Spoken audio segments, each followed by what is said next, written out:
see how two Cal Poly students are working with a nonprofit zoo for their senior projects. We'll take a look back at the 10th annual Mustang Mile. And we'll put a spotlight on the Central Coast Follies and share how you can learn to dance for free in May. Broadcasting from Swanson Studios, you're watching Mustang News. Hello and welcome to Mustang News TV. I'm Ellie Spink. And I'm Davinia Palmer. Now let's get into today's top stories. Reporter Damon Quintard went out to Paso Robles to see what two Cal Poly students are building for their senior projects this year. As the school year is coming to a close, many students are working on finishing up their senior projects. Connor Schmuddy and Nick Reeves, two construction management majors at Cal Poly, have been working on their project for a couple of months now. The project has been building 2 decks for Zoo to You, a nonprofit zoo located in Paso Robles. The decks together contain 10,000 screws and are being used to hold 2 massive tents serving as overnight housing areas for visitors.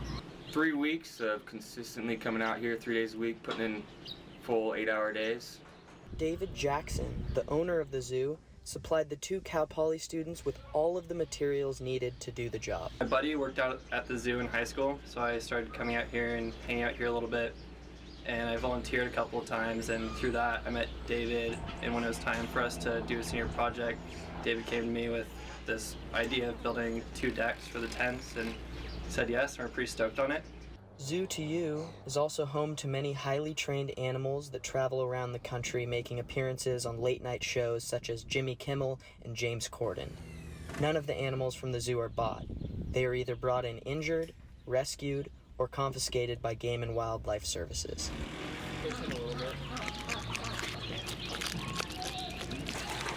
The 2 Cal Poly students finally put in the last screw on the decks, which should be up and running soon.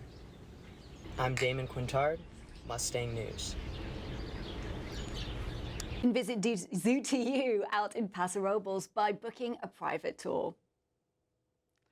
Now let's take a look at Cal Poly's annual 5K. Reporter Jillian Butler tells us about the history of this run. 5, 4, 3, 2, go! Cal Poly students teamed up to participate in the 10th annual Mustang Mile. The Mustang Mile is a traditional 5K run in honor of Carson Starkey. Starkey was a Cal Poly student who passed away in 2008 after an alcohol-related hazing incident. Aware Awake Alive partnered up with Cal Poly Fraternity and Sorority Life and Pulse to spread safe substance awareness. So we're trying to promote a harm reduction approach. This event is in commemoration of a terrible event that happened, and we want to implement harm reduction strategies so that nothing like that happens in the future and that students are safe, because it's our community that we want to protect. Around 200 people showed up to support the cause. Runners arrived in an array of costumes, which is a Mustang Mile tradition. Cal Poly freshmen Eliza Buchanan and Brenna Bradfield sported sparkly tutus and unicorn crowns. Our friends had some tutus and we were like, we gotta make this work. We gotta make it work, yeah. Another team of runners geared up in Power Rangers morph suits. Me and my buddies, we all had some lovely Power Rangers costumes sitting around, so we're like, no better way to break them out in a nice little 5K. The 5K started and ended outside of the Cal Poly Rec Center. I used to be a runner, so this was just something I wanted to do for fun. I wanted to do this to raise awareness for, alcohol poisoning. When asked if they would participate again next year, the general consensus was, yeah, for sure, yeah. Yeah, absolutely. Oh, 100%. For Mustang News, I'm Jillian Butler. For more information on Aware Awake Alive, you can visit awareawakealive.org. And after the break, we take a look at a dance class happening all May long. We'll be right back.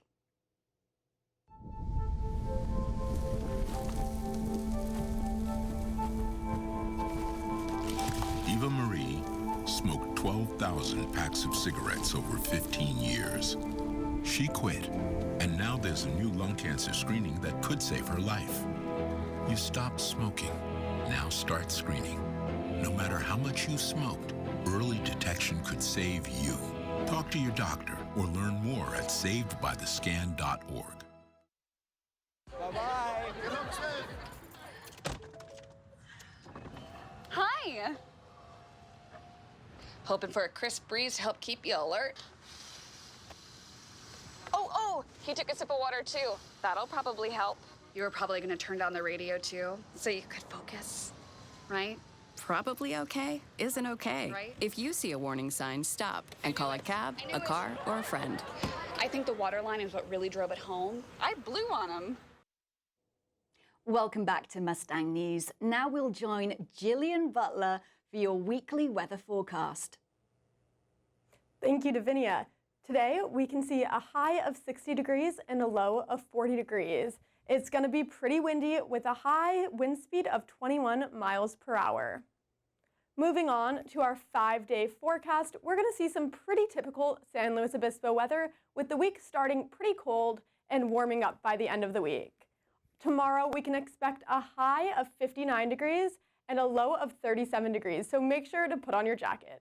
On Thursday, we can expect a high of 66 degrees and a low of 41 degrees.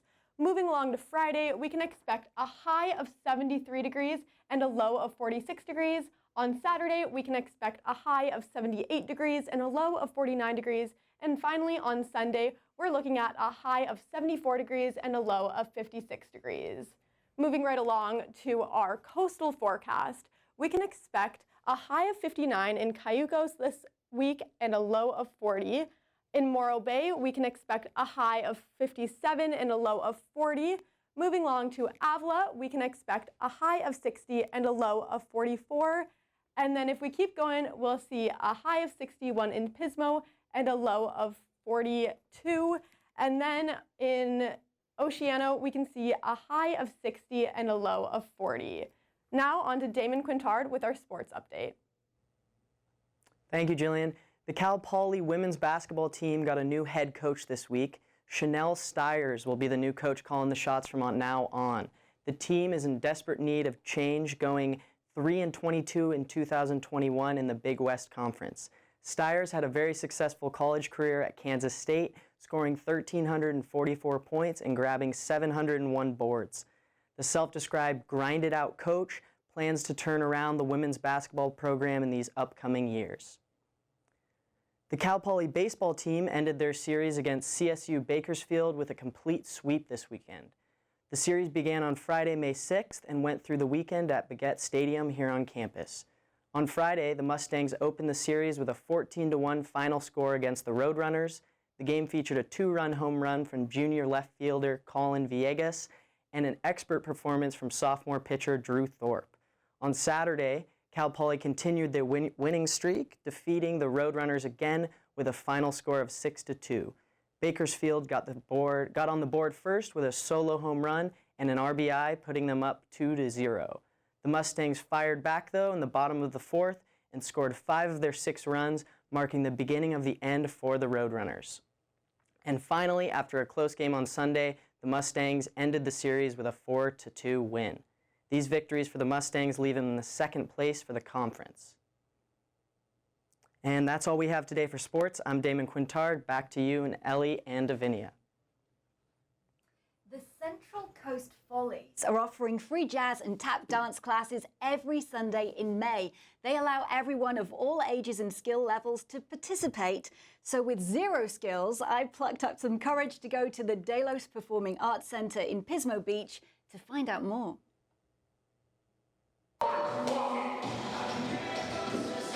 Last year, the Central Coast Follies celebrated their 20th anniversary. The Central Coast Follies is a collection of local volunteers ranging from the age of about 3 throughout the years to 83 who dance and sing and raise money for non-profit organizations. Our main core is a group of seniors, as they would say. I prefer to call them vintage dancers because they go up in value. Annie Malik joined the Follies 5 years ago and recently became board president. I have had very little formal training. When I came to the Follies, I watched one show, and after the first number, my husband said, "You could probably do this." I said, "Yeah, I think I could." Follies' youngest member, Cadence, who recently starred in Tiny Tim at the Great American Melodrama in Oceano, has been in the Follies for 5 years. I love dancing because I get to be on stage and I get to be with lots of different people, and that means I get to make lots of different friends. What are the other reasons that people gravitate towards joining the Follies? A lot of times during our 20s and 30s, we give up our dreams to pursue career. And this is an opportunity for adults to step in, bare bones, follow my dream. Tap, step, clap, dig, tap, dig. So we start bare bones. This is a tap. A tap is a single step made with the ball of the foot. Every Sunday in May, classes will be held at the Delos Performing Arts Centre, and the Follies are inviting everyone to come and try the classes themselves for free. From 2 to 2:45, Jason teaches tap first, and then 2:45 to 3:30, it's jazz. And it's open to anybody, kids, teenagers, all the way up through grandparents. Anybody can dance. If you want to dance, just come.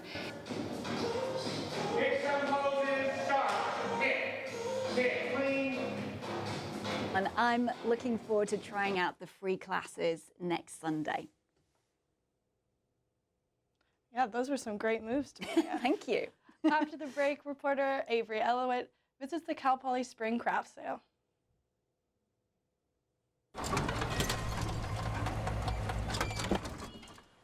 Leah, did you put a new dent in that? This one? No. Were you texting and driving again? Yes. Hi, Leah. Hi, Dad. Sorry about your bumper.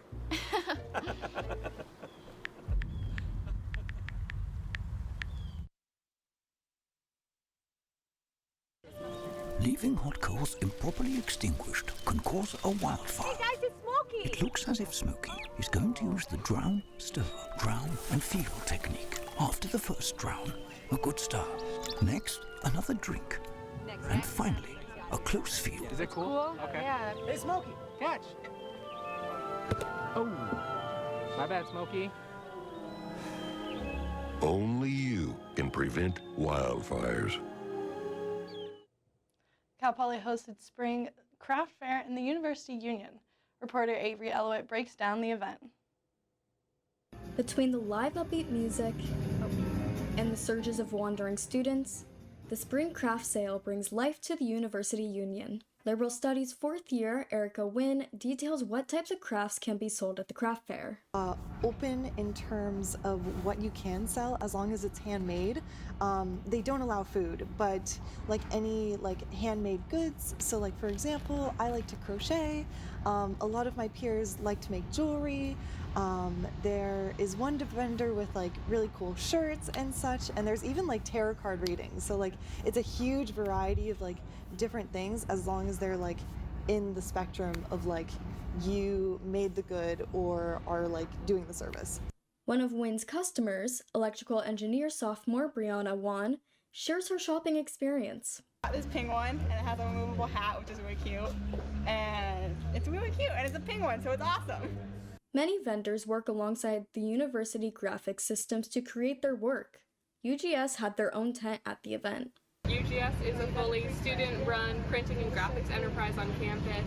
It's a great hands-on learning opportunity for specifically graphic communication students working in a print and graphics shop, but then there's also a class that interns with us every quarter, and you can join as a manager. So Lauren's one of our new managers in training now for next year, but if you ever need anything printed by students on campus, you can come to UGS in Building 26. The Spring Craft Sale took place from May 2nd to May 4th in the University Union. For Mustang News, I'm Avery Elowit. You can apply as a vendor for the craft sale on the ASI website. Well, that's all for today. Thank you for tuning into Mustang News. I'm Ellie Spink.